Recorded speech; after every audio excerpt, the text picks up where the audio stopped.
वालेकुम अस्सलाम मुफ्ती साहब। और कहिए आजकल कैसे गुजर रही है? मास्टर साहब अल्हम्दुलिल्लाह, अल्लाह का शुक्र एहसान है कि खैर आफियत से हूँ।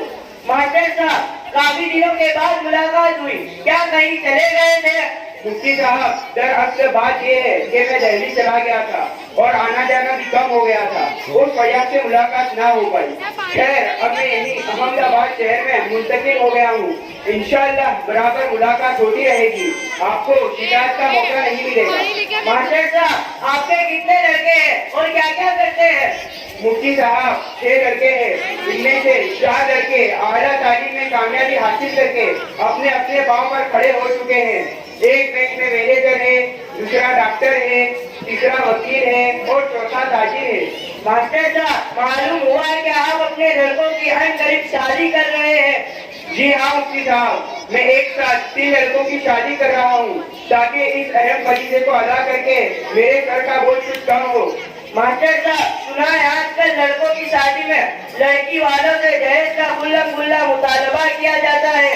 जी हाँ मुफ्ती साहब, आपका कहना बिल्कुल सही है। हमने भी लड़की वालों से motorcycle, fridge, washing machine, furniture वगैरह दीगर सामान का मुतालबा किया है। मास्टर साहब आप मालदार होने के बावजूद भी दहेज तलब कर रहे हैं। मुफ्ती साहब मैंने अपने बच्चों को बहुत मेहनत से रुपये खर्च करके पढ़ाया है।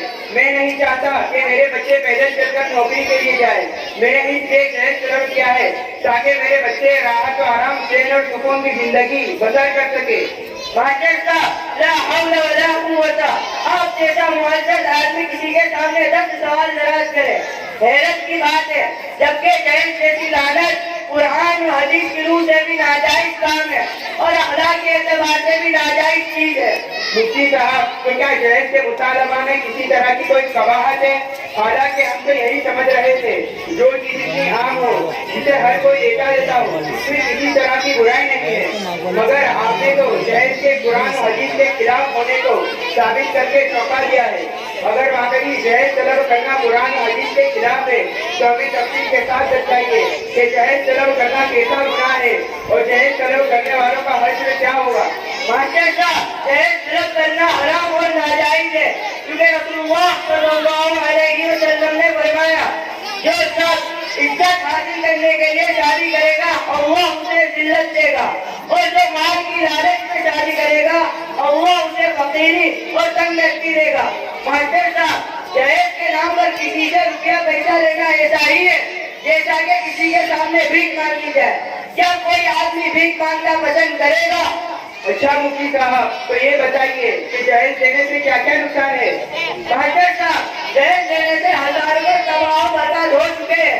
जब लड़की वालों से दहेज का मुतालबा किया जाता है और मुतालबा पूरी करने की लड़की वालों के अंदर इस्तेताअत नहीं होती तो फिर उनकी लड़की से कोई शादी करने को भी तैयार नहीं होता, जिसकी वजह से बेचारी शादी जैसी नेमत से महरूम होकर अपने माँ बाप पर बोझ बनकर रह जाती है। अगर कोई दहेज देता भी है तो सूद पर कर्ज लेकर लिया गया और गुनाह कबीरा का सबब कौन बना?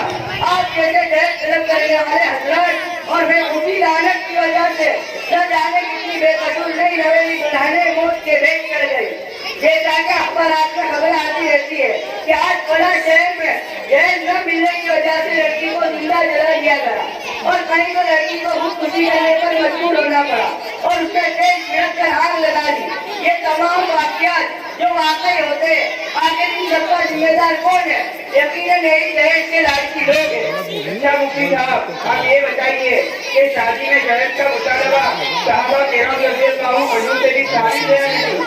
मास्टर साहब ना तो कभी किसी सहाबी ने दहेज का मुतालबा किया और ना ही किसी ताबेई ने, ये तो बस कुछ नासमझ और नवाकिफ लोगों ने कर लिया है। जब सहाबा इकराम रज़ियल्लाहु अन्हुम जो रसूलुल्लाह सल्लल्लाहु अलैहि वसल्लम की खिदमत में रहते थे कभी दहेज का मुतालबा नहीं किया और ना ही उनके बाद के लोगों ने किया, तो फिर आज हम और तुम किस मुंह से उस फल काम के मुंतकिब होते हैं?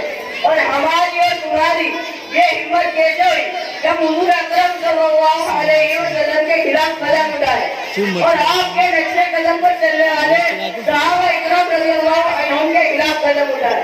मुसलमानों अगर आज तुम इस नाजायज हरकत से बाहर न आए तो एक दिन वो आएगा तुम्हारा नाम भी खत्म हो जाएगा और कल कयामत के रोज अल्लाह और उसके रसूल के सामने शर्मिंदगी उठानी पड़ेगी।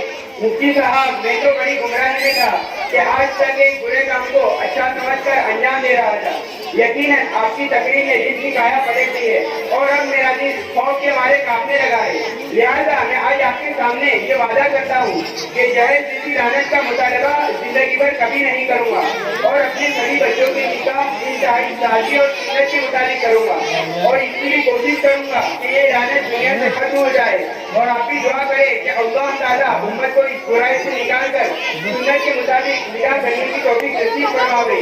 आमीन। अस्सलाम वालेकुम मुफ्ती साहब। वालेकुम अस्सलाम मास्टर साहब। माशाअल्लाह।